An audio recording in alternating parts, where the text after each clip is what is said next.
ये जो फोटो खरीदने की बात की ना, उसे एक कहानी याद आ गई। माँ रामेश्वर से फिरत आई है और दो फोटो लेके आई है वहीं पे रामेश्वर के। और फिर ये केदार बाबू, वो जो कोआलपाड़ा आश्रम के अध्यक्ष, माँ का दर्शन करने के लिए आए हैं उद्बोधन। तो माँ ने उनको ये फोटो दो दे करके कहा, देखो ये फोटो मैं वहाँ रामेश्वर से लाई हूँ, उसको फ्रेम में से अच्छे से मढ़ करके वहाँ ठाकुर घर में रखना और प्रतिदिन पूजा करना। तो ये केदार बाबू कहते हैं, माँ आपने ही तो वो ठाकुर का और आपका फोटो रख दिया, और मैं कितने ठाकुर रखूंगा और कितनी पूजा करूंगा। तो फिर माँ कहती है, अच्छा ठीक है, उसको तुम दीवार पे टांग करके रखना, भले ही चाहे पूजा मत करना।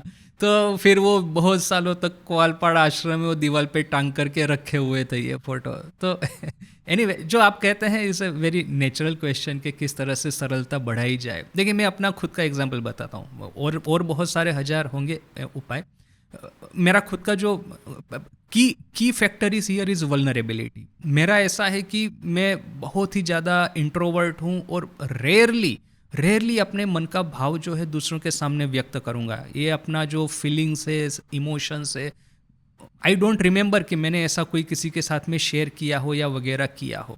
अभी मुझे यदि वल्नरेबल होना है, यदि मुझे विश्वास डेवलप करना है, तो मुझे वल्नरेबल होना होगा। मुझे अपना माइंड जो है, अपना जो फीलिंग्स जो है वो शेयर करना होगा, which is not easy for me. फिर मुझे लगता है कि शेयर करने की भी क्या ज़रूरत है, किसको पड़ी है ये सब सुनने की, वो भी तो एक फैक्टर है ना। तो फिर मैंने एक जो वर्क अराउंड किया है कि किसी के पास जाकर के बड़े ही हम्बलता पूर्वक, बड़े ही विनम्रता पूर्वक कहेंगे कि अच्छा महाराज या जो भी है, आपकी मैं क्या सेवा कर सकता हूँ, थोड़ा सा आपकी सेवा करने का मुझे मौका दीजिए। तो ये जो ह्यूमिलिटी जो है, ह्यूमिलिटी मेरा नेचर का पार्ट नहीं है। ऐसा नहीं है कि मैं एरोगेंट हूँ, किंतु at the same time rarely हम लोग इस तरह का ह्यूमिलिटी सीखते हैं। तो ये जो ह्यूमिलिटी पूर्वक, विनम्रता पूर्वक किसी के सामने नतमस्तक होकर के पूछना कि मुझे सेवा का मौका दीजिए, तो ऐसा नहीं है कि वो कोई सेवा का मौका हमको देंगे, ये तो एक बात है। दूसरा है कि ऐसा कुछ कहेंगे करने को कि जो कि हमसे संभव नहीं है। तो डज नॉट मैटर, जो हमारे से नहीं संभव है मना कर देना है। किंतु अपने मुंह से जो एक विनम्रता पूर्वक ये जो बात निकली कि आपकी सेवा का मुझे एक चांस दीजिए, मुझे भी कुछ करने दीजिए, वट एवर फिजिकल सेवा है, घर की सफाई करनी है, कपड़े धो देने हैं उनको, वो तो ये विनम्रता जैसे ही हम अपने भीतर में लाएंगे ना, तो ये सरलता होना शुरू हो जाएगा। प्रैक्टिस मैंने, यदि आपको प्योर सरलता लानी है तो आपके अपने मन का सभी भाव, जैसे ठाकुर का मन का, चंद्रामणि का, खास करके चंद्रामणि का, ठाकुर ने कहा मेरी माँ को सब मूर्ख कहते थे, वो अपने मन में कुछ छुपा के नहीं रख पाती थी, अपने मन का सब बोल देती थी। तो वो हमारे से शायद संभव नहीं होगा, और it will make too much, मैंने उस सरलता के लेवल पे यदि न भी जाए, तो ये जो एक है सरलता का जो लोअर लेवल है, वो विनम्रता यदि हम इनकलकेट करेंगे तो हम बहुत आगे तक जाएंगे। मैंने हायर लेवल तक जाना है सरलता के, तो अपने मन को खोल देना हो, हृदय को खोल देना होगा। शॉर्ट ऑफ दैट ये एक रास्ता है कि विनम्र होने का। कौन मूर्ख आए हाथ में। किंतु देखिए यही तो प्रॉफिट लॉस है ना। प्रॉफिट लॉस आप किसको कहते हैं? आप अपने को संसार में बचा करके रखना चाहते हैं तो फिर वहां पे आपका मिस हो जाएगा। दैट इज द, आपको प्रॉफिट लॉस करना है, यहाँ एक जगह पे तो लॉस लेना होगा हमको, वो लॉस लेने का छाती होना चाहिए, तभी ये मामला आगे बढ़ेगा ना। इवन जो शेयर मार्केट में प्रॉफिट करते हैं बड़ा लॉस लेने का साहस रखते हैं, क्योंकि ये रिस्की है। क्योंकि आपको देखिए रिस्की वेंचर पे ही प्रॉफिट होगा आपका। वो 5% 4% तो आपको पोस्ट ऑफिस में, बैंक में मिल जाएगा। 40-50% चाहिए तो रिस्क लेना होगा, तो रिस्क डूबेगा भी सही, वो छाती चाहिए तभी आना है। मैंने ये पूरा स्पेक्ट्रम यदि एनालाइज करना है, चंद्रामणि देवी वहाँ दक्षिणेश्वर में रह रही थी नहबत में, तो मथुर बाबू जाके उनको कहते हैं कि माँ थोड़ा सा सेवा करने का मौका दो, आपको क्या चाहिए बोलिए, मैं सब दे देने को तैयार हूँ। तो चंद्रामणि देवी सोच करके भी नहीं सोच पा रही है ऐसा मुझे क्या चाहिए। वो कहती है तुम्हारी कृपा से खाना मिल जा रहा है, रहने को जगह मिल जा रही है, पहनने को कपड़े मिल जा रहे हैं, और चाहिए क्या जीवन में। तो मथुर बाबू कितना ही रिक्वेस्ट करे, समझ में नहीं आ रही कि क्या मांगू मैं उनसे। तो फिर आखिर में इतना रिक्वेस्ट किया तो कहा कि भाई तम्बाकू खाने के लिए तम्बाकू के पत्ते खत्म हो गए, वो देना चाहते हो तो दे दो। तो मथुर बाबू की आंखों से आंसू आ गए। इतना बड़ा जमींदार, पता है धन की वैल्यू क्या है, और इस तरह के व्यक्ति को देखता है धन की वैल्यू ही नहीं समझ में आ रही है, तो कहता है कि आपके जैसी जननी के कोख में से ही ये श्री रामकृष्ण जैसा बच्चा प्रकट हो सकता है। तो ये है माँ। चंद्रामणि देवी। और यहाँ पे देखिए स्वामी जी का स्केप्टिसिज्म है, किंतु स्वामी जी का जो लाइफ है ना उस दो पार्ट में बट गया है।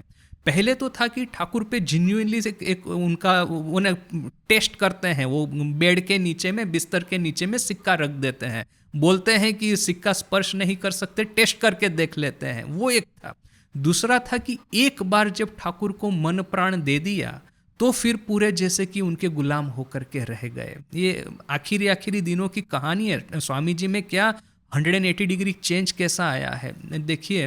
उस समय स्वामी बेलूर मठ की बात है, एक साधु बीमार था, तो स्वामी जी ने दूसरे एक साधु को कहा जाओ ठाकुर का चरणामृत उस साधु को खिला के आओ। अभी ये जो साधु था, अभी ये जैसे तो भैरवी तो इकट्ठा हुए थे ना बेलूर मठ में उस समय स्वामी जी को देख के, तो उसने कटाक्ष में हंस दिया कि ये विश्व विजयी स्वामी वेदांत के लॉजिकल रेशनैलिटी के प्रचारक ठाकुर का चरणामृत खिलाने की बात करते हैं वो बीमार साधु को। तो उसने ऐसा कटाक्षपूर्ण हंस दिया, बोला तो कुछ नहीं, किंतु वो स्वामी जी इमीडिएटली समझ गए। वो कहते तुमको खिलाने की जरूरत नहीं है, तुम चरणामृत खिलाओगे कोई लाभ नहीं होगा, मैं ही जाकर के चरणामृत ला के खिलाता हूँ। तो देखिए कि चरणामृत पे इतना विश्वास आ गया ठाकुर के, इतना जगत जय करने के बाद में भी ये मैंने अमेरिका जाकर के अमेरिकन प्रोफेसर को वो लॉजिक में हरा देने के बाद में स्वामी जी की ये परिस्थिति है। ठाकुर के ऊपर ऐसा विश्वास कि चरणामृत खाएगा तो दूसरा उनका जो साधु है वो ठीक हो जाएगा। स्वामी जी के जीवन में दो फेज है। एक तो था कि स्केप्टिसिज्म था, हेल्दी था, किंतु जब एक बार उस स्केप्टिसिज्म रूपी चाकू से प्रॉपर ऑटोप्सी करके, प्रॉपर एनालिसिस करके जब समझ गए क्या सही है क्या गलत है, तो फिर पूरा मन प्राण दे दिया, फिर अपने को बाकी नहीं रखा है, बचा के नहीं रखा है, कुछ भी वल्नरेबिलिटी जो भी थी सब खोल दी है। फिर ऐसा नहीं किया कि इतना मैं अपने के लिए बचा के रखता हूँ, इतना ठाकुर को देता हूँ, 100% दे दिया। हम लोगों का प्रॉब्लम क्या है, ना ही स्वामी जी जैसा इंसाइजिव स्केप्टिसिज्म है कि हम 100% एनालिसिस करके समझ ले कि ये सही है या गलत है। वहां पे अपना माइल्ड विश्वास आता है, और फिर होता है कि एक माइल्ड अविश्वास पूरा जीवन भर चलता है।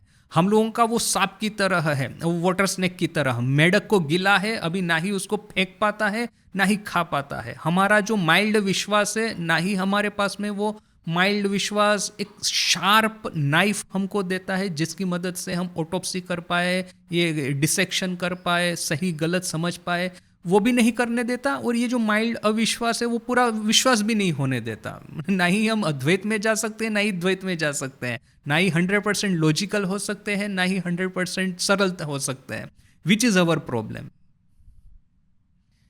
उसको जो जिसको कहते हैं ना कि लॉजिकल कंक्लूजन तक ले जाने की क्षमता थी। बिलीफ और कमिटमेंट दोनों साथ में नहीं चलते हैं। नास्तिक होना है तो मैं पूरा कमिटमेंट नहीं कर पाऊंगा नास्तिकता का, क्योंकि ये मन के भीतर में डर रहता है। नास्तिक हो जाऊंगा फिर बीमार होऊंगा, भगवान नाराज हो जाएंगे, क्या होगा, फिर बीवी बच्चों का विवाह भी तो है, ये सब एक भय भी रहता है मैंने एक डिवाइन पावर का। तो मैं कमिटमेंट इसमें भी नहीं कर पाता हूँ, कमिटमेंट में उस लेवल पे भी नहीं कर पाता हूँ कि हाँ सब कुछ दे दो ईश्वर को, फिर ईश्वर जो चाहे वो करे। इधर और किसी भी तरह का कमिटमेंट नहीं कर पाएंगे। बातों की बातें हैं, हेजिंग द बेट इंग्लिश में कहते हैं ना। देखिए शरद महाराज का रामकृष्ण मिशन के जनरल सेक्रेटरी होने से भी बड़ा क्वालिफिकेशन था, मायर भारी। माँ क्या कहती है, आमार झक्की पोहानो सोजा नोए सहज नाए शुद्ध शरती करते पारे। आमार झक्की पोहानो अर्थात कि मेरा ये झमेला उठाना ये सहज नहीं है। मैंने लिटरली माँ ये शब्द व्यवहार करती है, शरत ही कर पाएगा, क्योंकि सब तरह के पागल माँ के पास में रहते थे। वो सबका मन समझ करके एक दिन की बड़ी सुंदर घटना है, छोटी सी घटना है, महाराज के मन का परिचय देती है।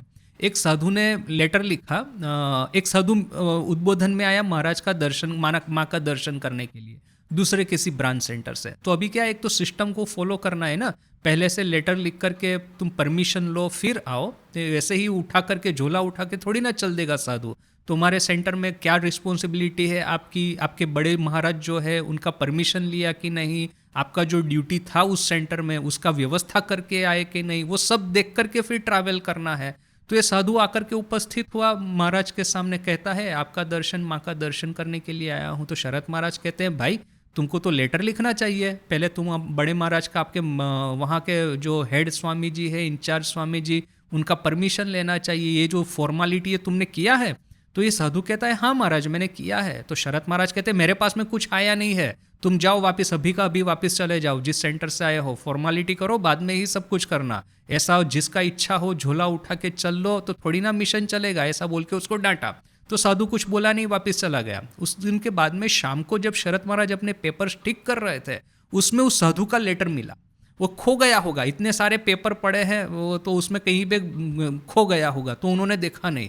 तो सीधे शरत महाराज गए राजा महाराज के पास में। राजा महाराज के पास में जाके कहते हैं राजा मैं रेजिग्नेशन दे रहा हूँ अपने जनरल सेक्रेटरी के पोस्ट से। तो राजा महाराज कहते हैं क्या भाई क्या बात हुई, क्यों सडनली एकाएक रेजिग्नेशन देने की बात कर रहे हो। तो शरत महाराज कहते हैं देखिए इस तरह से मैंने साधु को झूठ मूठ का डांट दिया, उसने तो बेचारे ने लेटर लिखा था, अभी मैं खुद बूढ़ा हो गया हूँ कि अभी इतनी संभाल नहीं ले पा रहा हूँ, इसलिए मुझे आप छोड़ दीजिए इस काम में से, मुझे रिलीज कर दीजिए, ये जिम्मा और किसी के सर पे दे दीजिए। तो राजा महाराज कहते हैं अरे भाई ऐसा सब तो छोटा मोटा होता रहता है, इसमें थोड़ी ना इतना टेंशन लेना है, जाओ जाओ जाके अपना काम करो। तो देखिए राजा महाराज के लेवल पे वो ठीक था, वो इतने डिवाइन लेवल पे थे, छोटी मोटी गलतियां ये माया के राज्य में चल जाएगी। किंतु जो शरत महाराज जिस लेवल पे थे, एग्जीक्यूटिव रिस्पॉन्सिबिलिटी लेना है तो उसके लॉजिकल कंक्लूजन तक पहुंचना है। यदि आप नहीं उसको कर पा रहे हैं प्रॉपरली उसका निवाह, तो छोड़ दीजिए। That logical conclusion he has strength to reach. नहीं, इवन सिंसियरली साधन भजन भी करेंगे ना तो ये स्केप्टिसिज्म ऐसे बैरियर बन के बैठा रहेगा। देखिए जो बच्चे का सरलता और इमेजिनेशन होता है ना, एक कार्टून स्ट्रिप्स है केल्विन एंड होब्स, तो मैं उसको पढ़ता रहता हूँ, मेरे पास में उसका ई बुक भी है। वो उसमें क्या है, वो फिलोसॉफिकल, अच्छा वो एक है छोटा बच्चा ही 6 साल का वो केल्विन जो है, किंतु डिस्कशन काफ़ी वो एक फिलोसॉफिकल करता है, तो मुझे बड़ा अच्छा लगता है। उसका ये जो है उसका ये क्रिएटर वो भी बड़ा इंटीग्रिटी है उसमें, काफ़ी उसका ये है क्या कहेंगे कि फिलोसॉफिकल अंडरस्टैंडिंग है, वो कॉमर्शियलाइज नहीं करेगा ये अपनी कॉमिक स्ट्रिप को वगैरह वगैरह। वो मैंने एक साधु जैसा ही उसका एक माइंडसेट है। तो जो भी है अभी ये आप पूरा पढ़ लेंगे ना, तो उसने क्या है कि उस लास्ट जो था उसका अभी एक केल्विन का एक स्टफ टाइगर है, वो छोटा खिलौना जैसा होता है ना, वो स्टफ वो खिलौना, तो एक शेर माने टाइगर, तो अभी वो टाइगर वैसे तो उसकी माँ जब रहती है तो वो स्टफ टॉय की तरह ही दिखता है, किंतु माँ चली जाती है, अकेले अकेले खेलता है तो टाइगर जैसे जिंदा हो जाता है और टाइगर के साथ में बातें करता है, खेलता है, वार्तालाप करता है। उसकी इमेजिनेशन इतनी है, सरलता, इमेजिनेशन वगैरह। तो लास्ट जो स्ट्रिप है, मैंने लास्ट बिल्कुल लास्ट वो जो ख़त्म होने वाला, तो और ये जो इसका जो ये क्रिएटर है ना, तो वो ड्राइंग भी बड़ा अच्छा सुंदर करता है। तो ड्राइंग इतना सुंदर करता है कि देखने में भी अच्छा लगे, फिलोसॉफिकल कंटेंट भी है, एवरीथिंग इज़ देयर। बच्चे का इमेजिनेशन किस तरह से वो लेके आना उसको समझ में आता है। तो लास्ट स्ट्रिप में बड़ा ही सुंदर दृश्य है, स्नोस्केप है, ये होता है ना स्नोफॉल होता है, तो चारों ओर स्नो लगाया हुआ है और उसमें वो स्लेड होती है जो कि स्नो में स्लाइड करने वाली, वो स्लेड में बैठ करके केल्विन और होब्स जा रहे हैं और स्लोप से नीचे उतर रहे हैं। इतना सुंदर प्रकृति का नज़ारा, और वो केल्विन कहता है it's a whole new world, it's a magical world, anything can happen here. तो दैट लास्ट स्ट्रिप और वो उसका जो एक मैजिकल बैकग्राउंड जो है पूरा स्नोस्केप है, मुझे इतना अच्छा लगा। दिस इज़ ये बच्चे का जो विश्वास, जो साइकोलॉजी है ना, उसके क्रिएटर ने एकदम परफेक्टली यहाँ पे वो निकाल करके ले आए। बच्चे के लिए it's like a blank canvas, हमारे लिए कैनवास पूरा भरा हुआ है, ये यही हो सकता है, यही है, ये यही, मतलब सब कुछ फिक्स है, यहाँ पे कुछ चेंज करने के लिए कुछ नहीं। बच्चे के लिए इज अ ब्लैंक कैनवास, वो कुछ भी ड्रॉ कर सकता है उसके ऊपर में। It's like a magical world, वो जो चाहे वो क्रिएट कर सकता है। तो वो जो सरलता, वो विश्वास, बिलीफ इन मैजिक कि आज के हमको पता है मेरा आज का दिन कैसा जाएगा, मुझे 100% पता है। मैं ऑफिस में जाऊंगा, बैठूंगा, फिर कॉफ़ी खाऊंगा, उसके बाद में खाना खाएंगे, फिर रेस्ट करेंगे, फिर उठ करके वो फिर से ऑफिस में जाएंगे। आई एम 100% श्योर कि मेरा दिन ऐसा ही जाएगा, क्योंकि आज तक मेरे दिन सभी ऐसे ही गए। बच्चे का ऐसा नहीं है, सुबह को उठ के वो सोचता है क्या से क्या नहीं हो जाएगा, क्योंकि मैं एक मैजिकल लैंड में चला जाऊंगा क्या, कोई एक भूत आकर के, कोई एक देवता आकर के मेरे साथ में बात करेंगे क्या। That possibilities open in his mind, so it may even come, माने it is even possible to come कि वो हो सकता है।